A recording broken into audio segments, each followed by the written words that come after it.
Us, if you will, just what these last few days have been like for you and why it's so important that you are appearing here today with the Reverend Sharpton.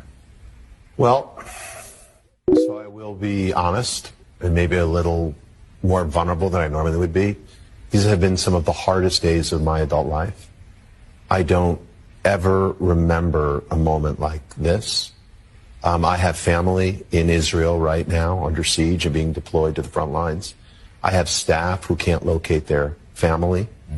I have friends who are gone.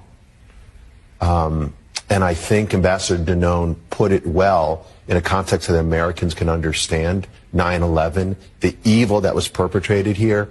But the scale, Jonathan, the right comparison is Nagasaki. This was like an atomic bomb. And as 40,000 people were killed in Japan when they dropped that bomb in Nagasaki, so too were the hundreds upon hundreds of people who were killed in Israel. And so while I am sad and trying to cope, I'll be honest, I am angry. I am angry with the world that allowed the dehumanization of Israelis and sanitized the terrorism of Hamas. I must say, I love this show and I love this network. But I've got to ask, who is writing the scripts? Hamas, the people who did this, they are not fighters, Jonathan. They are not militants. And I'm looking right at the camera. They are terrorists. It is a barbarian who rapes and brutalizes women, who kills children in front of their parents, and then brings them over to Gaza, who literally, we've heard all these reports, and we know these aren't just reports. These were filmed gleefully by the barbarians who committed these grotesque crimes. They filmed, for example, an elderly woman in her home in one of these towns.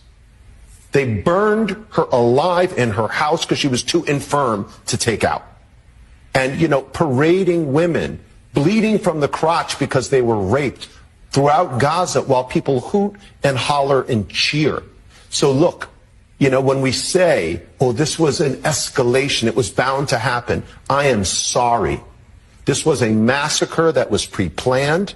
This was not destined to happen. It is not normal to shoot teenagers in the back, hundreds of them. So I just think, like, guys, get the story right. And all these pictures of, like, you know, missiles or the rubble in Gaza, please talk to the Israeli mothers and fathers who lost their children. Talk to the grandchildren whose grandparents were seized as hostages. And please stop calling this a retaliation. This is a defensive measure against an organization that is committed to one thing: killing Jews. Not a peaceful resolution of a conflict, but murdering Jews. And if you're wondering if I'm exaggerating, please, I beg of you, everyone watching and everyone at this network, just watch the footage.